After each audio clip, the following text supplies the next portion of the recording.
IIT Mumbai जो है वहाँ से इन्होंने इंजीनियरिंग पास की और फिर ये स्पिरिचुअलिटी की तरफ आ गए।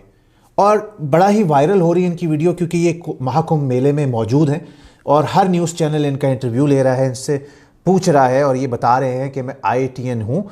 तो मतलब कि टॉप के इंजीनियर वगैरह और सारी एक स्टडी जो है ना, एक हैवी स्टडी, वो भाई इंडिया से हमने देखा है जिन्होंने भाई एक वर्ल्ड को कंट्रोल किया हुआ है। आप किसी भी शोबे में मतलब के चले जाएंगे, बड़े बड़े शोबे जो एक वर्ल्ड में है उनमें भाई आपको एक इंडियन जरूर मिलेंगे। और वो यही है कि एक स्टडी की पावर है उनके पास, एक इतना कुछ होता है कि मुआद के वो मतलब कि हर चीज़ पर ऐसे एक कंट्रोल कर लेते हैं। तो यही अब ठीक है, कुछ नहीं भी कर पाते, एक हर एक का माइंड सेट अपना होता है, लेकिन ये भाई का भी भाई एक कमाल का मतलब कि एक माइंड था। लेकिन आगे वो जो बात है ना, एक उसने रास्ता थोड़ा सा एक चुन लिया, इधर सन्यासी भाई वो बन गया। तो हमारा भाई एक माशरा, एक ऐसा माशरा है जो कि मतलब कि अगर आप इतनी मेहनत करते हैं, इतनी स्टडी करते हैं, तो आप इस चीज पर निकल आते हैं ना, तो फिर आपको भाई माशरा उस नजर से नहीं देखता, फिर आपको सबसे बड़ा एक टैग एक पागल का देते हैं कि ये एक पागल हो गया, एक मेंटल हो गया। लेकिन आप देख लो, एक बंदा एक सीरियस बातें कर रहा है, अब ये नहीं कि वो एक हंस रहा है तो हम भी उसको पागल समझे, ऐसा कुछ भी नहीं है। एक बॉडी लैंग्वेज से पता लग जाता है एक बंदे का। लेकिन भाई के पास बहुत भाई एक नॉलेज था, लेकिन अब उसने ये रास्ता चुन लिया है तो अब उसको कोई अच्छा नहीं समझेगा। आईआईटी एडमिशन होना बहुत मुश्किल होता है। जो थ्री इडियट्स में आपने पूरी, जो थ्री इडियट्स में आप देखते हैं ना, वो सारा आईआईटी की बिल्डिंग है। एरोस्पेस इंजीनियरिंग की है इन्होंने, पास आउट हुए हैं। फिर इन्होंने फिलॉसफी बता रहे थे।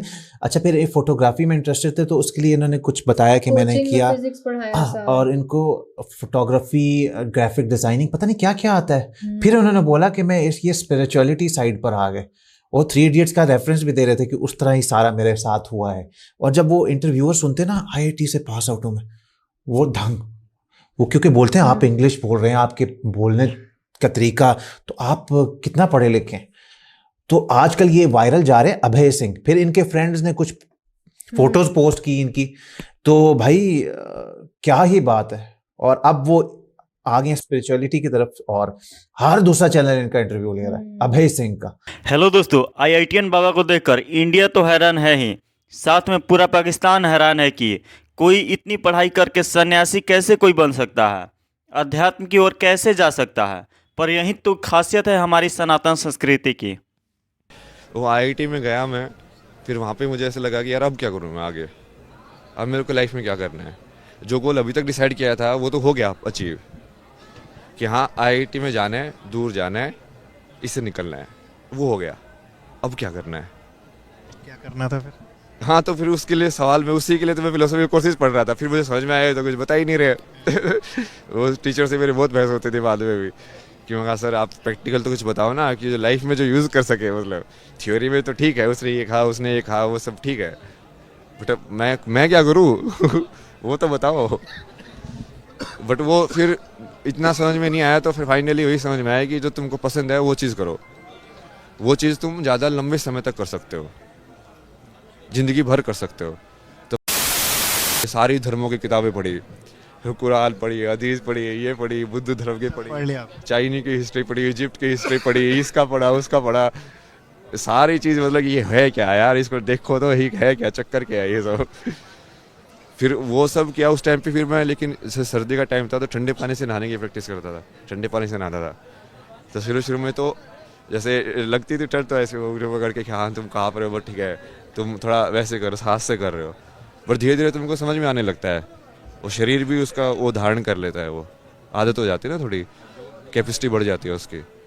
तो उसके बाद जैसे वो सब छोड़ के फिर मैं वहाँ पे पद यात्रा के लिए गया। अभी वो मनाली गया, वहाँ पे से मनाली से चलना शुरू किया मैंने, अकेले पद यात्रा? हाँ, कहाँ से कहाँ? मनाली से शुरू किया मैंने। फिर पहले हिमाचल में गया मैं, फिर पहले वो खीरगंगा जो वैली है कसोल वाली, फिर ऊपर खीरगंगा तक गया, फिर वापस नीचे आया, फिर वो आगे वो तीर्थन वाली वैली में ऊपर तक गया, फिर वापस आया, फिर नीचे आके ये नारकंडा से फिर इस साइड उत्तराखंड की साइड आ गया। क्या ढूंढने गए? नहीं, ये तो सब महादेव डायरेक्ट कर रहे हैं ना। इसके बाद तो बताया, तो उसके बाद से तो सब महादेव डायरेक्ट कर रहे हैं वो बोले क्या चाहिए करना है, देख तेरे को ये काम करना है, उसके लिए ये चाहिएगा। अब वो चीज़ें सिखा भी रहे हैं। जैसे उस टाइम पे बहुत सारे जैसे बीच में ऐसे बाबा लोगों से मिला, मैं उनके साथ रहा। अब मेरे को फर्स्ट हैंड एक्सपीरियंस मिला कि ये ज़िंदगी जीना होता क्या है, कि ये आश्रम में बैठे हैं, ये कैसे जी रहे हैं। ये धोने के ऊपर, अब पहाड़ के ऊपर तुम केदार कंठा चढ़ के जाते हो वहाँ पे वो बाबा जी बैठे हुए अकेले, सोचो फिर तुम वहाँ पे बैठो, तुम वहाँ पे कैसे जीवन है, क्या करते हैं ये, तुम उनकी शैली को समझते हो ना। ये धोना लगाना, ये चिमटा रखना, इसको कैसे तुम साफ़ करते हो, कैसे रखते हो, कैसे सीखोगे वो तो फर्स्ट टाइम वो सीख रहे हो ना तुम वहाँ जा जाके ऐसी चीज़ें कर करके। तो ऐसे ही धीरे धीरे जैसे अलग अलग टाइप के लोग मिलते गए, फिर मैंने पूरे चारों धामों की किया पूरा उत्तराखंड के अंदर। हाँ चारों धाम करके फिर वो पूरा करके फिर भविष्य बद्री गया, फिर मैं लास्ट में वो बद्रीनाथ के आगे आता ना। पैदल जाते थे आप यहाँ पे? पैदल पैदल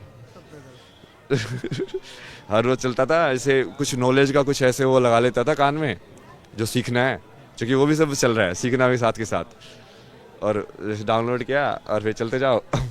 और पहाड़ों में तो वैसे भी बढ़िया वादियाँ रहती है, कुछ ज़्यादा दिक्कत नहीं, ट्रैफिक इतना नहीं रहता है, बढ़िया से चलते जाओ। बीच बीच में इतने सारे आम के पेड़ आते हैं, कुछ और पेड़ आते हैं, वहाँ पे तो ऐसे ही है, अपना खाओ, प्रकृति दे रही है फ्रूट भी सब।